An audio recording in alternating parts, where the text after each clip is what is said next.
Hello and welcome to another episode of The Mark Medley Show. And today's episode is titled, Why I Am Vehemently Opposed to Teachers Being Armed with Guns, an Educator's Perspective. My last episode dealt with this whole notion of us cutting down on gun violence and mass shootings, and I shared with you in that episode how if we really wanted to cut down on all of this, we could, but my premise is we really don't, because too much money is being made, and for the most part, the lives that are being lost are just like casualties of war. And it was never more evident than in a CNN town hall meeting that was held in Parkland, Florida, with the students of that particular high school where the shooting occurred. The high school was Stoneman Douglas High School. And the students there were articulate, even somewhat disrespectful and defiant to a degree, but it was understood based on what they had just gone through. They were holding the feet of the senators and the congressmen and the NRA representatives' feet to task. Dana Loesch, Senator Marco Rubio, there was a couple of the congressmen there or representatives from that area. I forget their names at the moment. But those students and some of those teachers and a couple of the parents really held their feet to the fire, and understandably so. Those folks had lost children. They had lost students. They had lost friends and other family members. And yet you had psychobabble, in my view, that was given back to them. And then to make matters even worse, we had the President of the United States in his infinite dumbness. Oh, I meant infinite wisdom. No, I meant infinite dumbness. Proposing the idea of teachers being armed with firearms, with guns, with weapons. And this is yet another example of someone who has never been in a school proposing an idea for a school.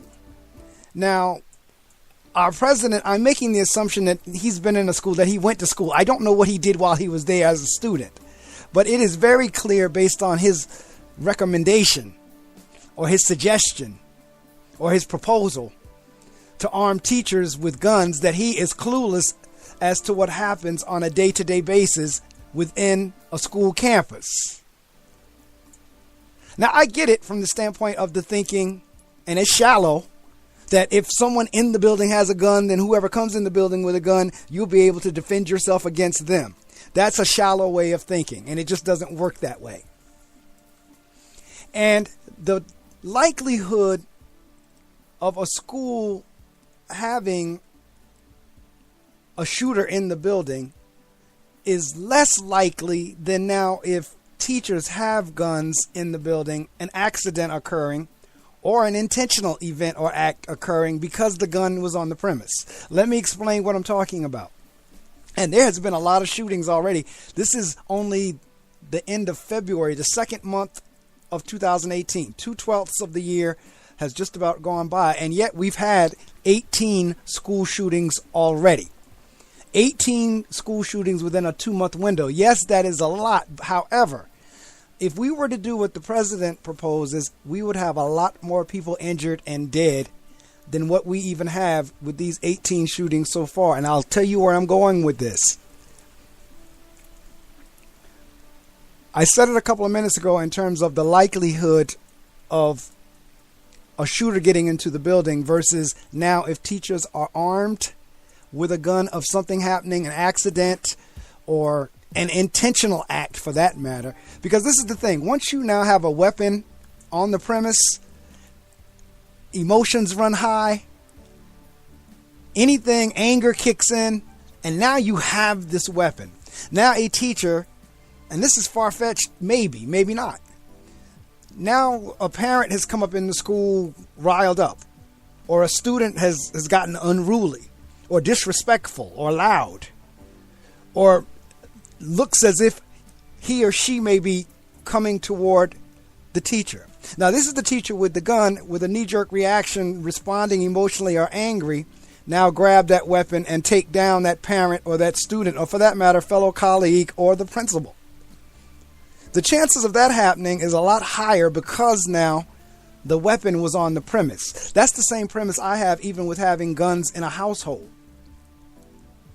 And I've been in the military. I've served in the military. Actually, not a bad shot.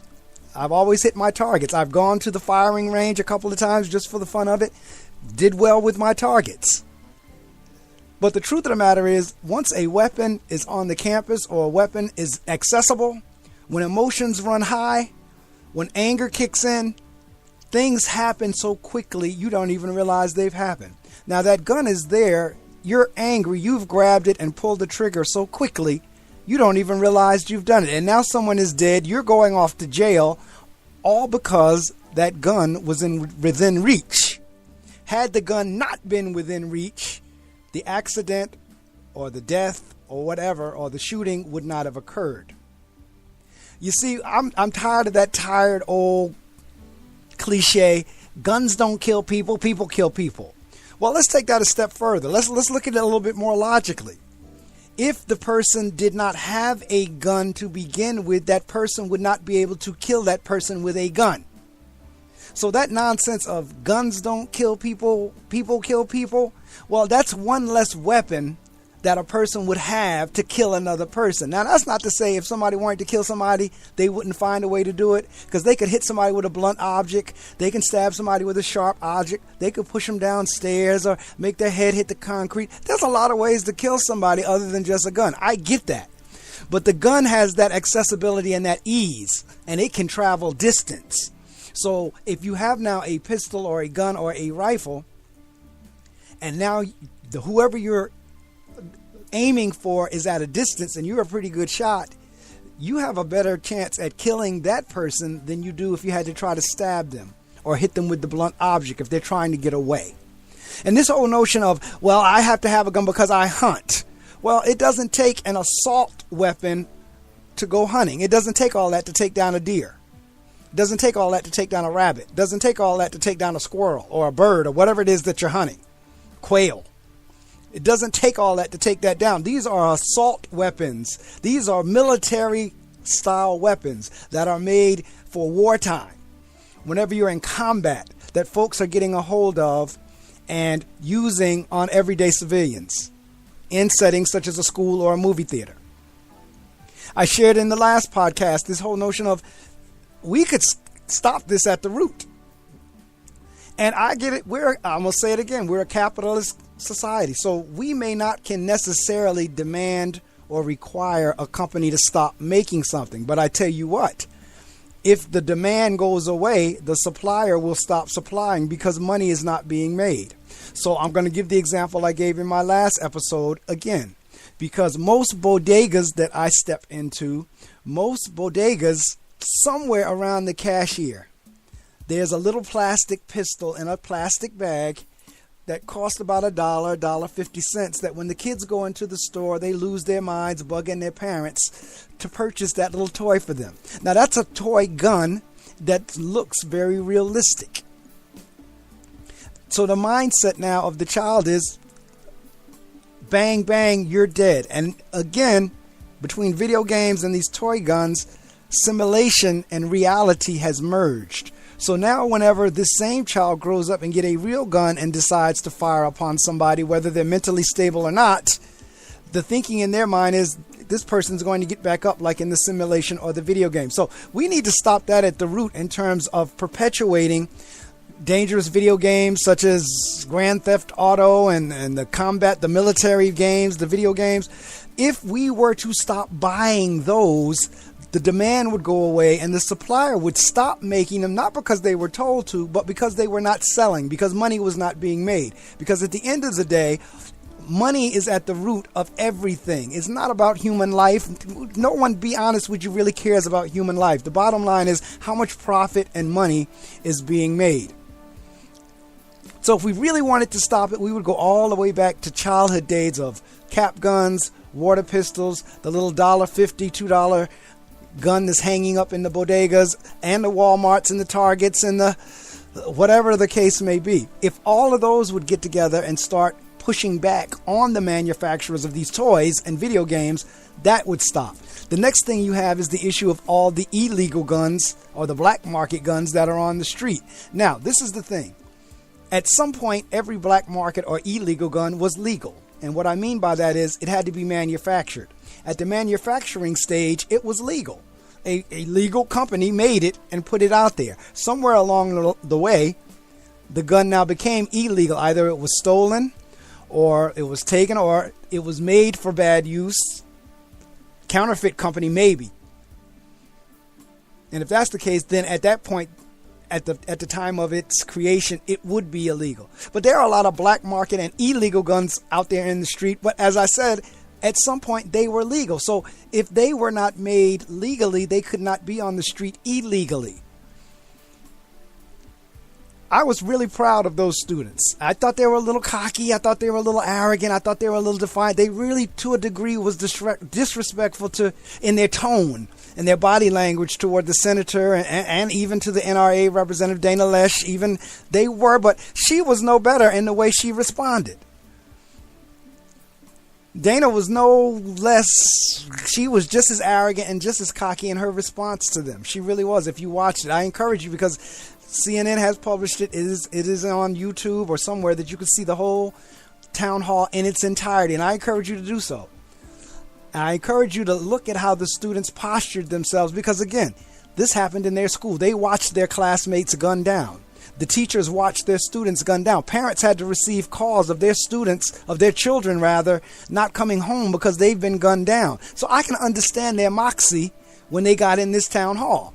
I can understand that parent who went back at Senator Rubio. I can understand that child that asked Senator Rubio, can you tell us definitively that you will not take another dollar from the NRA? Rubio couldn't do it. Because again, it's all about the money. But to put now guns in the hands of teachers already have too much to do as it is. Already as it is, because in my mind, and as an educator, one who works in school buildings, teaching ought to be like pitch and catch, like quarterback throw to receiver, like any other ball game where it's tossed back and forth. That's where education ought to be. But we already have enough things that are distractions that are keeping that ball from going from the pitcher to the catcher. So that when the ball leaves the pitcher hand right on the way towards the catcher, there's a big wind or something that's blowing the ball out and the catcher never receives it. A lot of that is going on in education because of laws and regulations and policies that are put in place by people who have never been in a school, who've never worked in a school environment, who've never taught in a classroom, who've never dealt with an urban school or a suburban school for that matter, yet they put policies and regulations in place. So whenever I hear a policy or a regulation being proposed by the president about arming now teachers already have to be the nurse, the doctor, the sociologist, the psychologist, the mom, the dad, the grandmother, the grandfather, the cousin, and to a degree already the police officer. And now you're talking about arming teachers to make them armed police officers and then expect them to get academic achievement results. So I am vehemently opposed to teachers being armed with guns, because that would be yet another distraction in the process of education, of which we already have more than enough distractions with having to come up with all these different plans and do this, do that, this script, this program, that program. Already there are enough distractions. And then going back to what I was saying earlier about accidents occurring and emotions running high, whether you're in an urban or a suburban school, there are issues. So let's say, for example, in the urban environment where you may have a parent that comes in angry and cursing a teacher out. In the suburban area, you have a parent that comes in angry and with a lawyer. Now, let's say, for example, that teacher is now armed and that angry parent and lawyer come up upon them. Or suppose an argument ensues. Or suppose a debate, a heated discussion and debate ensues. And now that teacher has a gun at their ready. Again, accident waiting to happen. Guns by teachers, I don't care how much training they get, ought not be in classrooms. That is not what school is for. So for the president to even suggest that, that's very shallow. That is a shallow solution to a much larger problem, and that is the fact that we have so many guns out there and the availability of them to begin with. That is a very shallow solution to have teachers armed with guns. Teachers have enough to do as it is. It's enough to get little Johnny to understand 2 times 2 equals 4, or 2 plus 2 equals 4, or 3 times 3 equals 9, or 3 plus 3 equals 6. It's enough to get Johnny to learn that, let alone have to be worrying about, will I be able to get my gun in time if an active shooter gets into the building? I'm sure you can hear in my voice the passion. I work in an educational setting every day. I'm telling you now, teachers armed with guns will not work. This has been the Mark Medley Show. You can subscribe on all the major podcast sites, distribution sites, whether it be Apple, iTunes, iHeart, TuneIn. It's on all of them. Stitcher, Spreaker, YouTube. And I do invite you to follow or subscribe. You can hear me live on Saturday mornings as I web stream around the world on gobrave.org, GOBRAVE.org, in the northern New Jersey, New York area. On FM radio, 88.7 FM, have the potential to reach 2.5 million listeners, as well as reach listeners around the world. So I invite you to tune in on Saturday mornings from 6 a.m. to 9 a.m. Eastern Time. If you're doing the GMT, it's GMT minus 5. Again, I am vehemently, as an educator, opposed to teachers being armed with guns.